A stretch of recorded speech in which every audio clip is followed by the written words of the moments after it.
ਮਸੀਹ ਯਸੂ ਦੇ ਵਿੱਚ ਤੁਹਾਡੀ ਸਲਾਮਤੀ ਹੋਵੇ।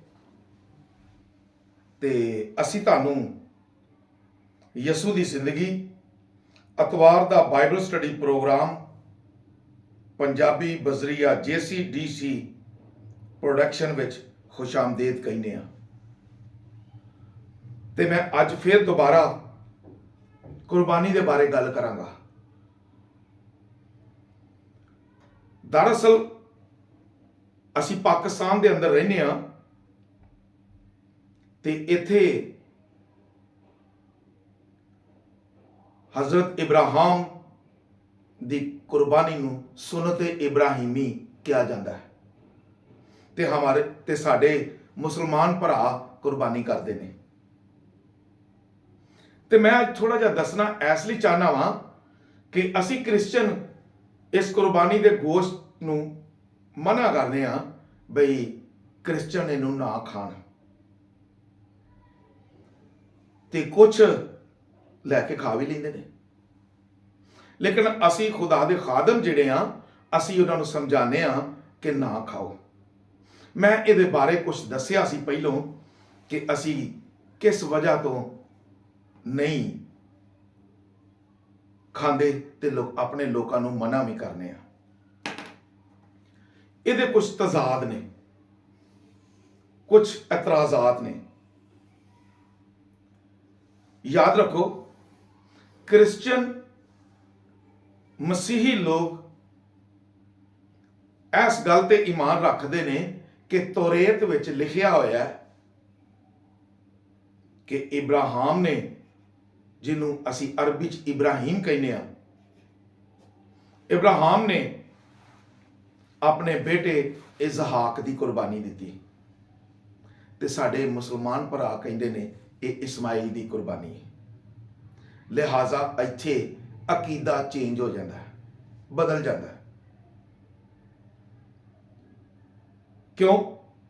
ਇਸ ਲਈ ਕਿ ਬਾਈਬਲ ਸਾਨੂੰ ਇਹ ਦੱਸਦੀ ਹੈ ਕਿ ਇਜ਼ਹਾਕ ਵਾਅਦੇ ਦਾ ਫਰਜ਼ੰਦ ਹੈ ਤੇ ਇਸਮਾਈਲ ਵਾਅਦੇ ਦਾ ਫਰਜ਼ੰਦ ਨਹੀਂ ਸੀ। ਐ ਮੈਂ ਉਹ ਗੱਲ ਕਰਨ ਡਿਆ ਜੋ ਤੌਰੇਤ ਕਹਿੰਦੀ ਹੈ, ਜੋ ਬਾਈਬਲ ਕਹਿੰਦੀ ਹੈ। ਇੱਥੇ ਅਕੀਦਾ ਬਦਲ ਜਾਂਦਾ ਹੈ ਤੇ ਨਵੇਂ ਅਹਿਦਨਾਮੇ ਦੇ ਵਿੱਚ ਪਾਲੂਸ ਜਦੋਂ ਕਰੰਥਸ ਦੀ ਕਲੀਸਿਆ ਨੂੰ ਖਤ ਲਿਖ ਕੇ ਬਿਆਨ ਕਰਦਾ ਹੈ ਤੇ ਸਾਡੇ ਮਸੀਹੀ ਭਰਾ ਬਾਜ਼ ਔਕਾਤ ਉਹਨੂੰ ਗਲਤ ਸਮਝ ਜਾਂਦੇ ਨੇ, ਜਾਂ ਸਾਡੇ ਮੁਸਲਮਾਨ ਭਰਾ ਉਹਨੂੰ ਗਲਤ ਸਮਝ ਜਾਂਦੇ ਨੇ। ਉੱਥੇ ਬੁੱਤਾਂ ਦੀ ਕੁਰਬਾਨੀ ਦੀ ਗੱਲ ਹੈ, ਜਿਹੜੇ ਬੁੱਤਾਂ ਅੱਗੇ ਕੁਰਬਾਨੀ ਕੀਤੀ ਜਾਂਦੀ ਸੀ। ਤੇ ਮੈਂ ਇਹ ਵੀ ਦੱਸ ਦਿਆਂ ਕਿ ਮਸੀਹ ਯਸੂ ਤੋਂ ਬਾਅਦ ਤਕਰੀਬਨ 600 ਸਾਲ ਬਾਅਦ ਇਸਲਾਮ ਇਸ ਦੁਨੀਆ ਤੇ ਆਇਆ ਹੈ ਤੇ ਹਜ਼ਰਤ ਇਬਰਾਹੀਮ ਦੀ ਸੁन्नत ਨੂੰ ਸਾਡੇ ਮੁਸਲਮਾਨ ਭਰਾ ਕਰਦੇ ਆਏ ਨੇ। ਇਹ ਹਕੀਕਤ ਹੈ ਕਿ ਉਹਨਾਂ ਦਾ ਈਮਾਨ ਸੁਨਨਤ ਇਬਰਾਹੀਮੀ ਤੇ ਬਹੁਤ ਹੈ ਤੇ ਕ੍ਰਿਸਚਨ ਵੀ ਇੱਥੇ ਈਮਾਨ ਰੱਖਦੇ ਨੇ। ਲੇਕਿਨ ਫਰਕ ਇਹ ਕਿ ਉਹ ਕਹਿੰਦੇ ਨੇ ਕਿ ਹਜ਼ਰਤ ਇਸਮਾਈਲ ਦੀ ਕੁਰਬਾਨੀ ਹੈ ਤੇ ਕ੍ਰਿਸਚਨ ਕਹਿੰਦੇ ਨੇ, ਮਸੀਹ ਕਹਿੰਦੇ ਨੇ ਹਜ਼ਰਤ ਇਸਹਾਕ ਦੀ ਕੁਰਬਾਨੀ ਹੈ। ਲੇਕਿਨ ਕੁਰਬਾਨੀ ਤੇ ਵੀ ਥੋੜਾ ਜਿਹਾ ਫਰਕ ਹੈ। ਅੱਜ ਦੇ ਦੌਰ ਦੇ ਵਿੱਚ ਉਸ ਕੁਰਬਾਨੀ ਨੂੰ, ਯਾਨੀ ਬਰਰਾ, ਬਛੜਾ ਜਾਂ ਕੋਈ ਜਾਨਵਰ ਜਿਹੜਾ ਕੁਰਬਾਨ ਕੀਤਾ ਜਾਂਦਾ ਹੈ, ਉਹਦਾ ਗੋਸ਼ਤ ਪਹਿਲੀ ਗੱਲ ਤੇ ਘਰ ਹੀ ਕੀਤਾ ਜਾਂਦਾ ਹੈ ਤੇ ਉਹਦਾ ਗੋਸ਼ਤ ਵੰਡਿਆ ਜਾਂਦਾ ਹੈ, ਉਹਦੇ ਹਿੱਸੇ ਕੀਤੇ ਜਾਂਦੇ ਨੇ ਤੇ ਉਹਨੂੰ ਖਾਧਾ ਜਾਂਦਾ ਹੈ। ਤੇ ਯਾਦ ਰੱਖੋ, ਤੌਰੇਤ ਦੇ ਵਿੱਚ ਸਾਫ਼ ਲਫ਼ਜ਼ਾਂ 'ਚ ਲਿਖਿਆ ਹੋਇਆ ਹੈ, ਹਜ਼ਰਤ ਇਬਰਾਹੀਮ ਨੇ ਜਦੋਂ ਕੁਰਬਾਨੀ ਕੀਤੀ ਤੇ ਉਹਨੇ ਲੱਕੜੀਆਂ ਚੁਣੀਆਂ ਤੇ ਲੱਕੜੀਆਂ ਦੇ ਉੱਤੇ ਉਹਨੇ ਉਸ ਜਾਨਵਰ ਦੀ ਜਿਹਦੀ ਕੁਰਬਾਨੀ ਕੀਤੀ ਉਹਨੂੰ ਰੱਖਿਆ ਤੇ ਅੱਗ ਲਗਾ ਦਿੱਤੀ ਤੇ ਉਹ ਕੁਰਬਾਨੀ ਉੱਥੇ ਹੀ ਜਲ ਗਈ। ਹਜ਼ਰਤ ਇਬਰਾਹੀਮ ਉਹ ਗੋਸ਼ਤ ਘਰ ਲੈ ਕੇ ਨਹੀਂ ਆਇਆ ਜਾਂ ਉਹਨੇ ਆਪਣੇ ਨੌਕਰਾਂ ਨੂੰ ਨਹੀਂ ਦਿੱਤਾ, ਉਹ ਜਲ ਗਿਆ, ਖੁਦਾ ਦੀ ਹਜ਼ੂਰੀ 'ਚ ਕਬੂਲ ਹੋ ਗਿਆ ਤੇ ਅਸੀਂ ਇਹ ਯਕੀਨ ਰੱਖਦੇ ਹਾਂ ਕਿ ਜਿਹੜੀ ਕੁਰਬਾਨੀ ਦਿੱਤੀ ਜਾਂਦੀ ਏ ਉਹ ਜਲਾ ਦਿੱਤੀ ਜਾਂਦੀ ਏ, ਉਹਦਾ ਗੋਸ਼ਤ ਵੰਡਿਆ ਨਹੀਂ ਜਾਂਦਾ, ਬਲਕਿ ਹਜ਼ਰਤ ਇਬਰਾਹੀਮ ਨੇ ਐਸੇ ਤਰੀਕੇ ਨਾਲ ਹੀ ਕੁਰਬਾਨੀ ਦਿੱਤੀ।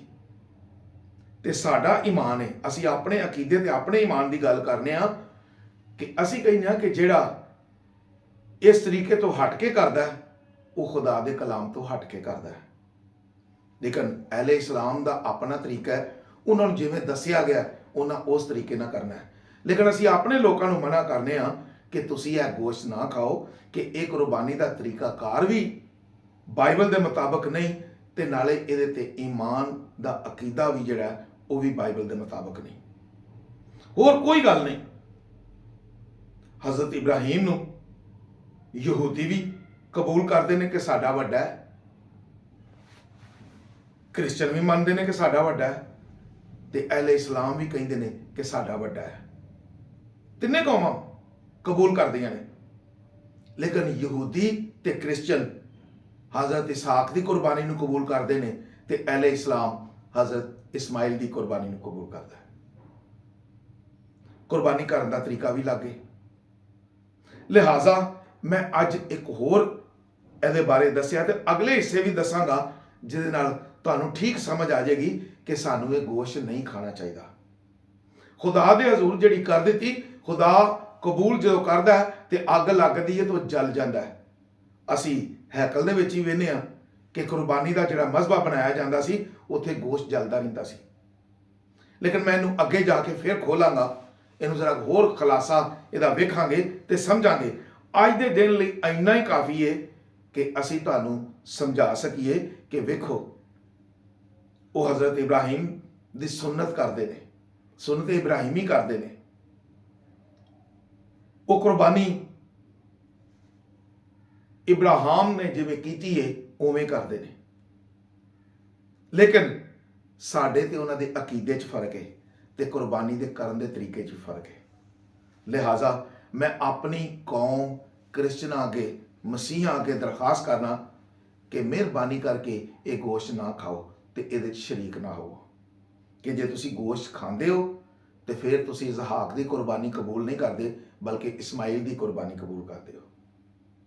ਤੇ ਫਿਰ ਜਿਵੇਂ ਇਬਰਾਹੀਮ ਨੇ ਕੀਤੀ ਸੀ ਕੁਰਬਾਨੀ ਉਵੇਂ ਨਹੀਂ ਕਰਦੇ, ਤੁਹਾਡਾ ਵੀ ਤਰੀਕਾ ਅਲੱਗ ਹੋ ਜਾਂਦਾ ਹੈ, ਹਰ ਚੀਜ਼ ਅਲੱਗ ਹੁੰਦੀ ਹੈ। ਤੇ ਸਾਨੂੰ ਜਿਹੜਾ ਖੁਦਾ ਦਾ ਕਲਾਮ ਦੇ ਵਿੱਚੋਂ ਮਿਲਿਆ ਤਰੀਕਾ, ਉਹਦੇ ਤੋਂ ਅਸੀਂ ਹਟ ਜਾਂਦੇ ਹਾਂ ਤੇ ਅਸੀਂ ਖੁਦਾ ਦੇ ਕਲਾਮ ਤੇ ਕਾਇਮ ਨਹੀਂ ਰਹਿੰਦੇ। ਤੇ ਜਦੋਂ ਅਸੀਂ ਕਾਇਮ ਨਹੀਂ ਰਹਿੰਦੇ ਤੇ ਅਸੀਂ ਬਿਹਤਰ ਹੈ ਕਿ ਇਹ ਤੋਂ ਪਿਛਾਂ ਹਟ ਜਾਈਏ, ਇਹ ਨਾ ਕਰੀਏ, ਨਾ ਅਸੀਂ ਗੋਸ਼ਤ ਖਾਈਏ ਤੇ ਨਾ ਇਹਦੇ 'ਚ ਸ਼ਾਮਲ ਹੋਈਏ। ਮੈਂ ਉਮੀਦ ਕਰਨਾ ਕਿ ਤੁਹਾਨੂੰ ਇਹ ਗੱਲ ਅੱਛੀ ਲੱਗੀ ਹੋਏਗੀ। ਕਿਉਂ? ਮੈਂ ਆਪਣੇ ਕੋਲੋਂ ਕੋਈ ਗੱਲ ਨਹੀਂ ਕੀਤੀ, ਜਿਹੜੀ ਗੱਲ ਕੀਤੀ ਹੈ ਖੁਦਾ ਦੇ ਕਲਾਮ ਦੇ ਮੁਤਾਬਕ ਕੀਤੀ ਹੈ। ਖੁਦਾ ਤੁਹਾਨੂੰ ਬਰਕਤ ਦੇ, ਇਸ ਕਲਾਮ ਨੂੰ ਸਮਝੋ ਤੇ ਇਹਦੇ ਤੇ ਅਮਲ ਕਰੋ। ਖੁਦਾ ਤੁਹਾਨੂੰ ਇਹਦੇ ਤੇ ਅਮਲ ਕਰਨ ਦੀ ਤੌਫੀਕ ਦੇਵੇ। ਆਮੀਨ।